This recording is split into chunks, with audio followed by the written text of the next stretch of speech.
Om Swastiastu. Perkenalkan, saya Gusti Agung Merah, mahasiswa Universitas Hindu Negeri I Gusti Bagus Sugriwo Denpasar dari jurusan Pendidikan Guru Sekolah Dasar semester 4, kelas A1 Denpasar dengan NIM 2311031295 dengan presensi 55. Pada kesempatan kali ini, saya didampingi oleh salah satu siswa dari Sekolah Dasar Negeri 9 Kesiman. Pada Adi dipersilakan untuk memperkenalkan diri. Halo, nama saya Nikita Priya Cahyani, kelas 5. Baik, jadi pada kesempatan ini kita akan melakukan praktek belajar mengajar, yaitu belajar materi IPS SD kelas 5, yaitu pada bab 4 mengenai berkenalan dengan bumi kita. Nah, materi ini saya ambil berdasarkan buku IPA Sekolah Dasar kelas 5.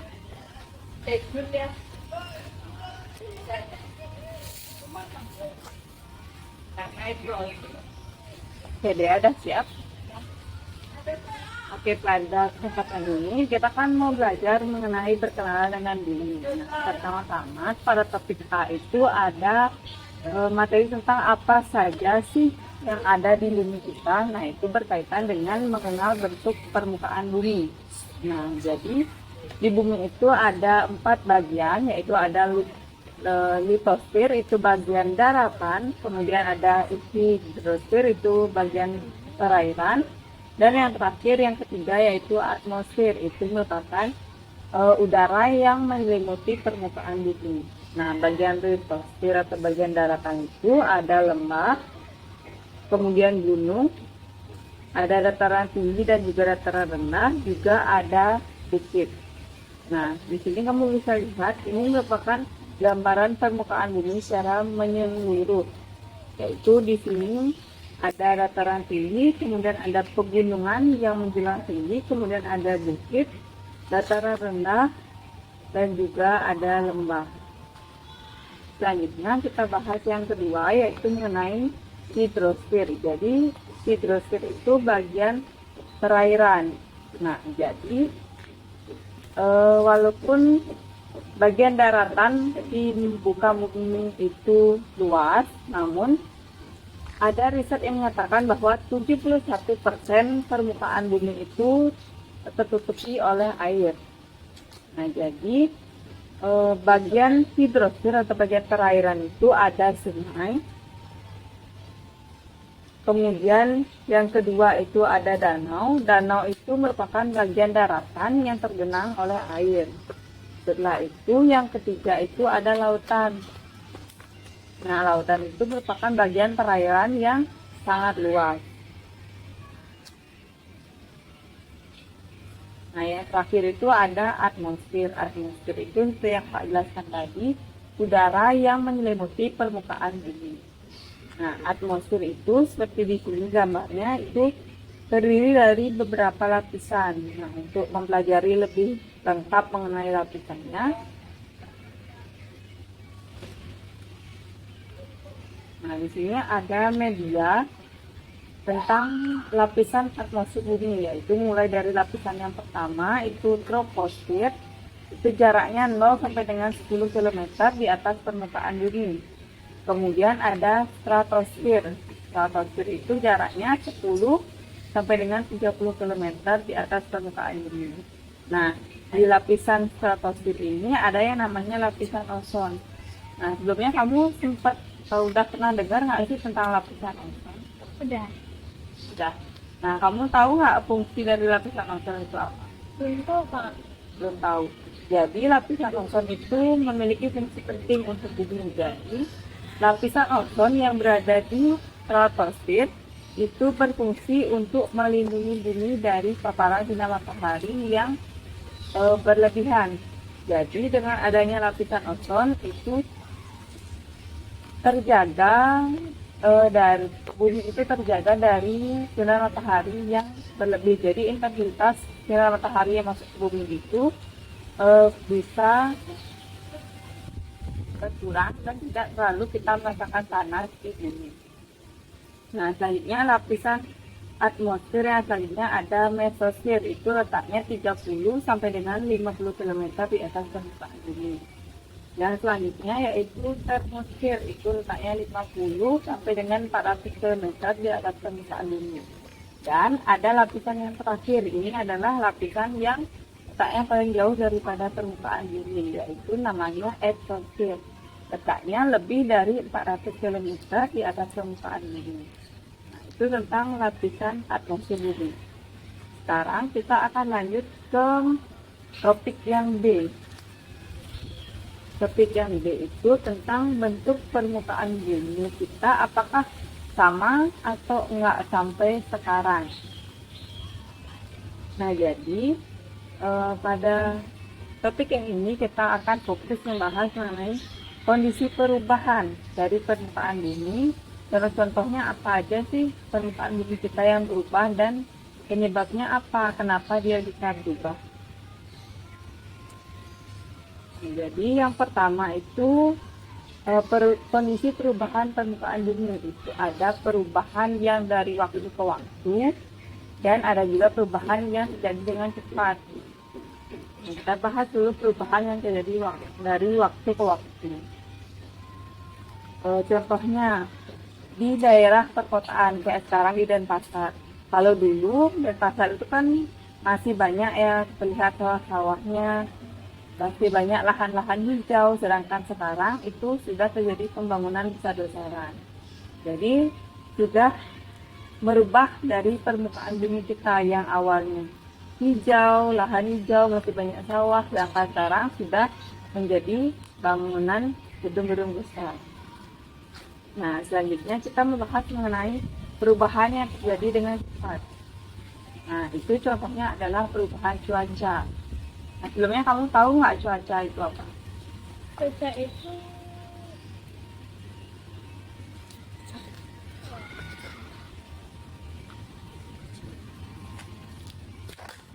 Bilang.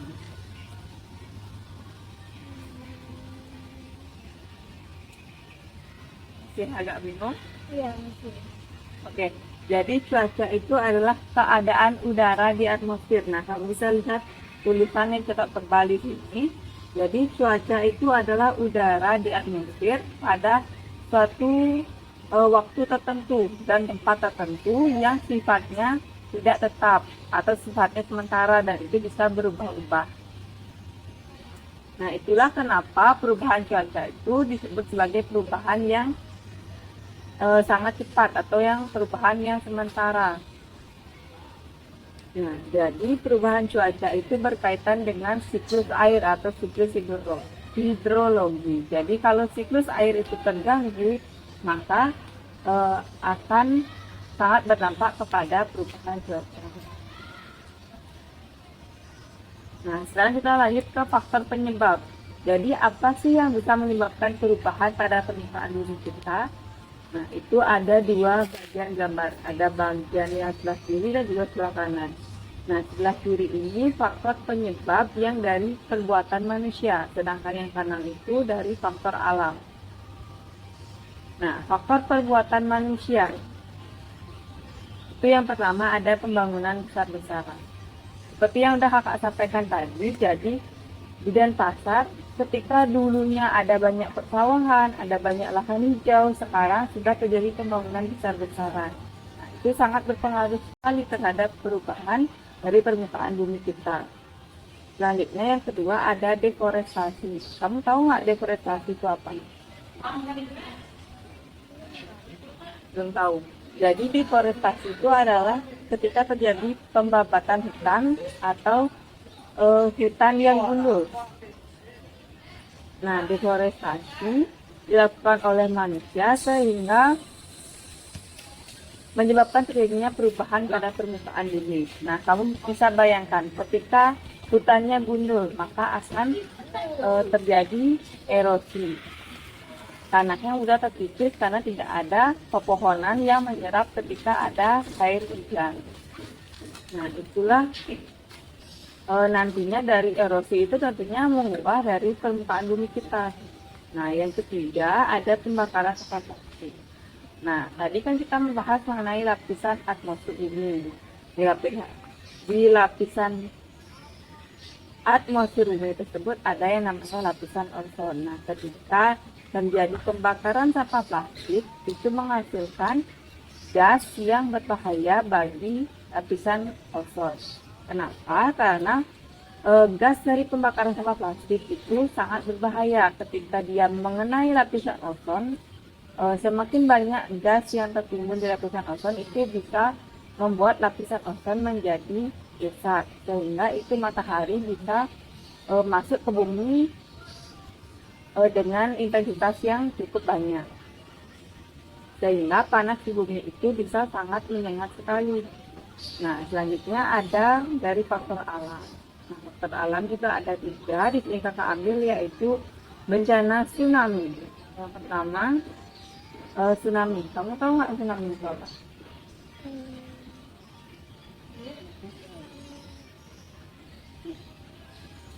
Apa, jawab aja, sampaikan pendapat kamu dengan bahasa sendiri, nggak masalah.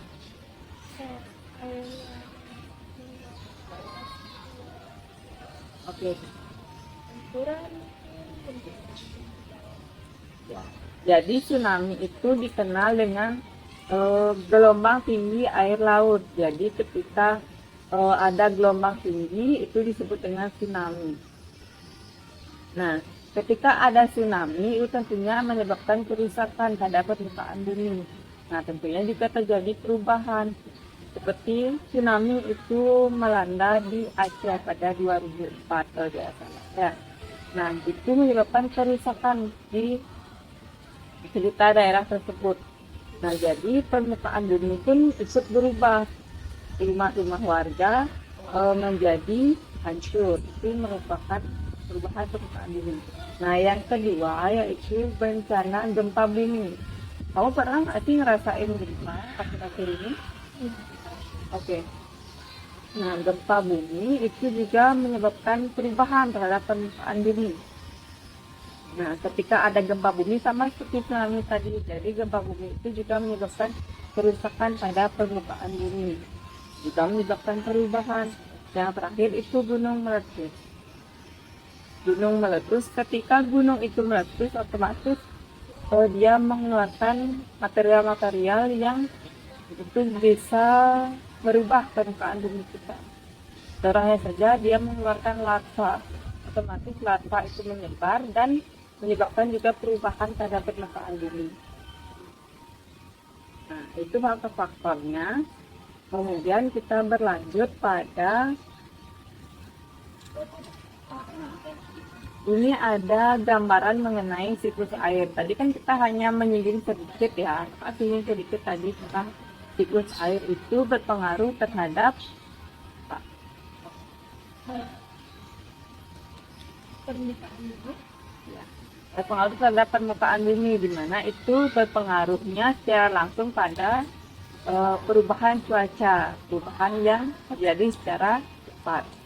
Nah, siklus air itu disebut siklus hidrologi. Jadi, pengertiannya dari siklus air merupakan proses perpindahan air dari permukaan bumi.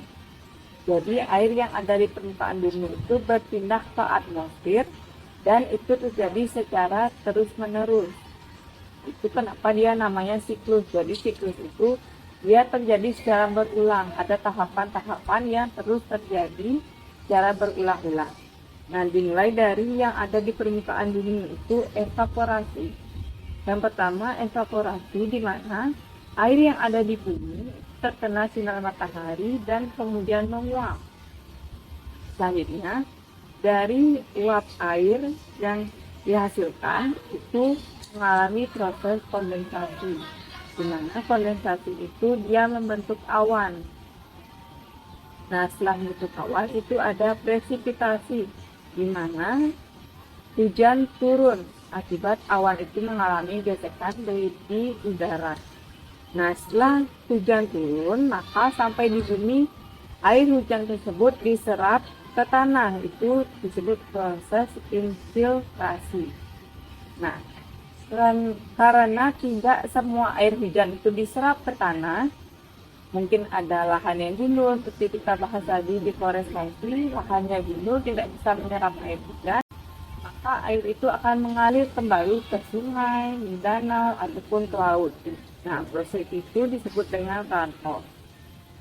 Nah, jadi kelima tahapan ini berulang secara terus-menerus. Itulah kenapa dia disebut dengan siklus air. Nah, misalnya kayak di sini infiltrasi. Ketika tidak ada pohon, maka proses infiltrasi itu akan terganggu. Nah, dari situlah kenapa ketika ada deforestasi itu menjadi faktor penyebab dari perubahan permukaan bumi. Dia mengganggu proses siklus air yang juga berpengaruh terhadap terjadinya perubahan cuaca.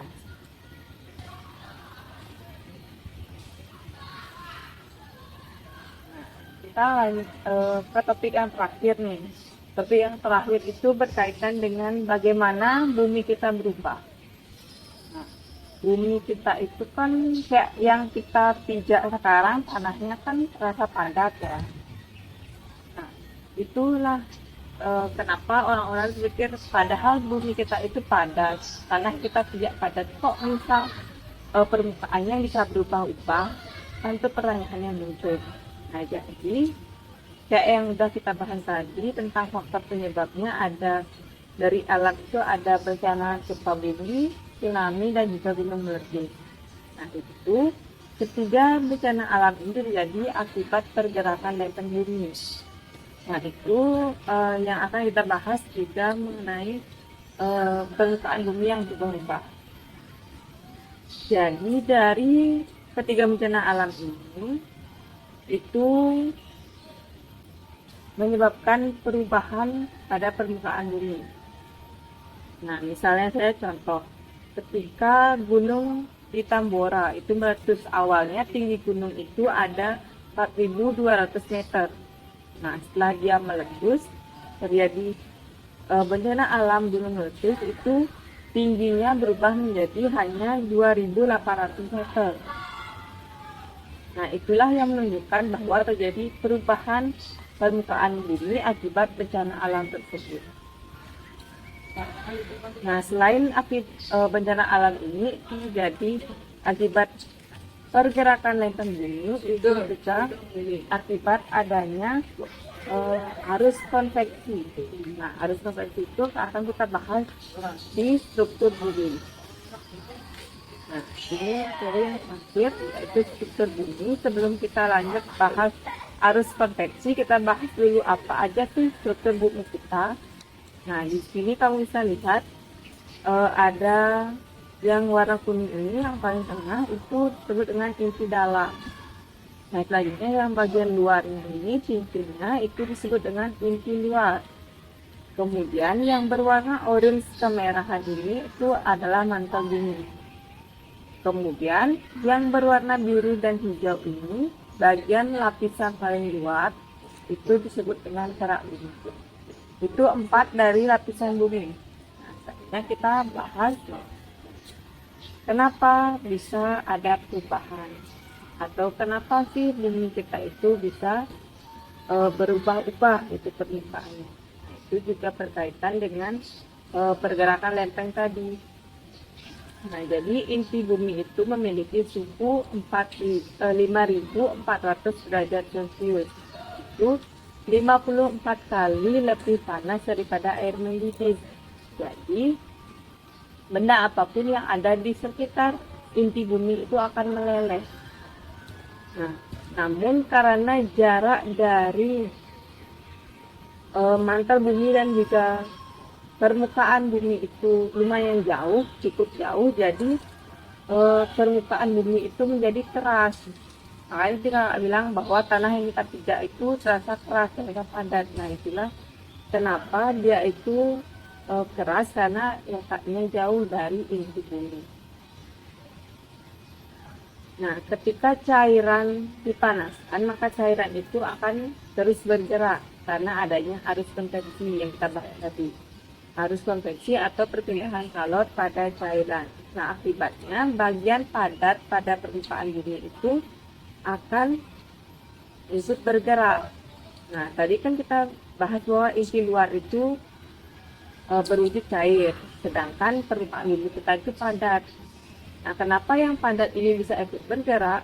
Itu karena ketika yang cair ini itu dipanaskan, itu ada perpindahan kalor pada cairan, sehingga yang lempengan bumi yang padat itu menjadi ikut bergerak. Nah, ketika lempengan bumi ini terus bergerak, maka pergerakan itulah yang memicu terjadinya gempa bumi, terjadi bencana alam tsunami, yang akhirnya memicu terjadi perubahan.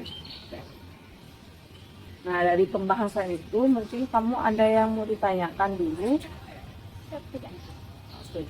Kalau nggak ada, kita akan lanjut ke karya wisata. Sekarang kita sudah sampai di tempat wisata Kusadi. Kakak mau tanya nih sama kamu. Jadi sungai itu dari bagian permukaan bumi itu dia termasuk apa sih? Oke, jadi benar banget. Jadi sungai itu merupakan bagian dari hidrosfer. Jadi kamu udah cukup paham ya sama dari yang kita bahas tadi. Terus dari hidrosfer atau dari sungai ini kita juga bisa membahas mengenai siklus air. Aku bisa lihat ke atas tuh, ada matahari. Ya, sampai panasnya lumayan menyengat ya hari ini. Nah, matahari ketika mengenai air itu akan menyebabkan terjadinya siklus air terjadi penguapan. Nah, ketika air yang ada di bumi atau yang ada di sungai ini terkena sinar matahari, itu dia akan menguap. Jadi kita bahas lagi. Itu tidak hanya sekedar teori saja, tapi itu nyata adanya bahwa ketika sinar matahari terkena air terkena sinar matahari itu dia akan menguap sehingga sampai di atmosfer dia akan membentuk awan. Nah, awan itu yang nantinya ketika awan itu berkumpul terkena udara, gesekan udara itu akan turun hujan. Nah, jadi di Tukar Tinju ini ada namanya Yayasan Tukar Tinju yang dimana mengelola Tukar Tinju. Nah, kita di sini akan bahas dari aspek faktor perbuatan manusia terkait perubahan yang terjadi di permukaan bumi. Nah, contohnya bisa kamu lihat di bagian sisi kiri itu merupakan taman yang tertata oleh Yayasan Tukar Tinju. Sedangkan yang itu terdiri tidak tertata, jadi hanya pohon-pohon yang memang tumbuh dari awal. Nah, jadi di bagian yang tertata ini itu merupakan perbuatan manusia yang menata tanaman atau menanam pohon sehingga tidak terjadinya erosi. Sedangkan di bagian atas itu tanahnya mulai terkikis, itu akibat perbuatan manusia juga yang tidak begitu merawat di bagian tanaman tersebut.